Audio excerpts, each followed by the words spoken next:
इस कहानी की लेखिका हैं वर्षा भारद्वाज। अब तक आपने सुना, सिंघिया अभय को मारने का आदेश समस्त प्रेत आत्माओं को देता है। वही महारानी की आत्मा अभय के शरीर की सहायता से पहला तत्व ढूंढ लेती है और अभय अगले 4 तत्वों की तलाश में आगे बढ़ जाता है। अब आगे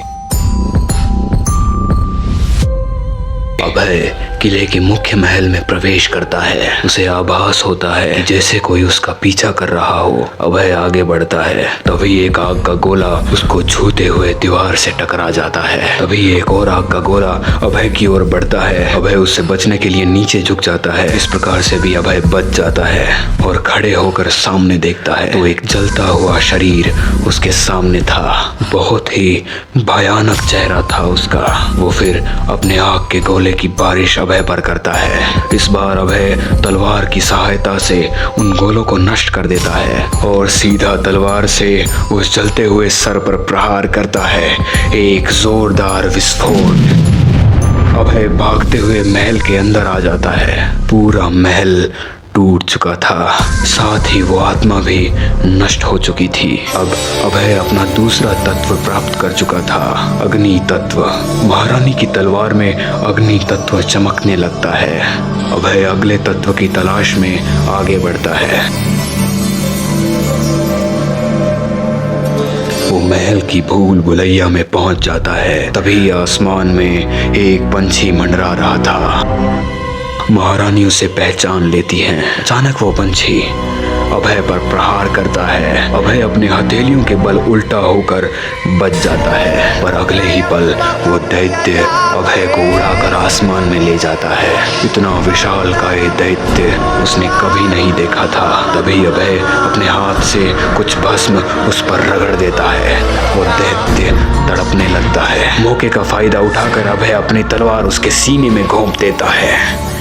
दैत्य के मरते ही आसमान साफ हो जाता है। आसमान में तारे दिख रहे थे। महारानी को अब तीसरा तत्व मिल चुका था, आकाश।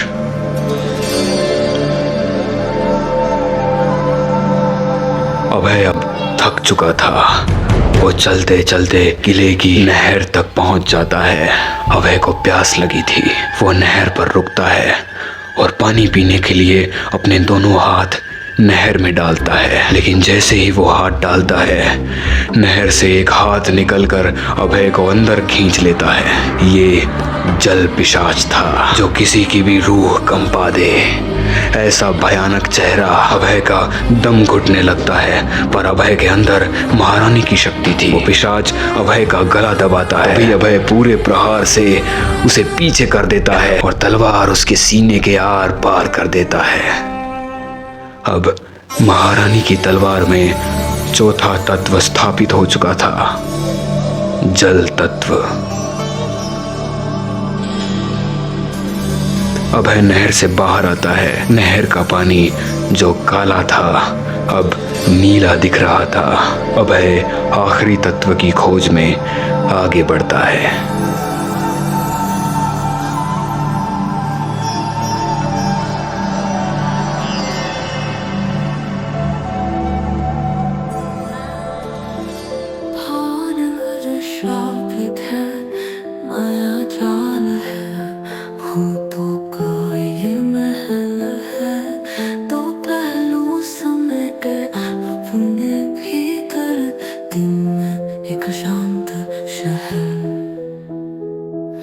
रात में काली आत्माओं का नगर, रात बिताने का मतलब है मौत तुम्हारी अटल है।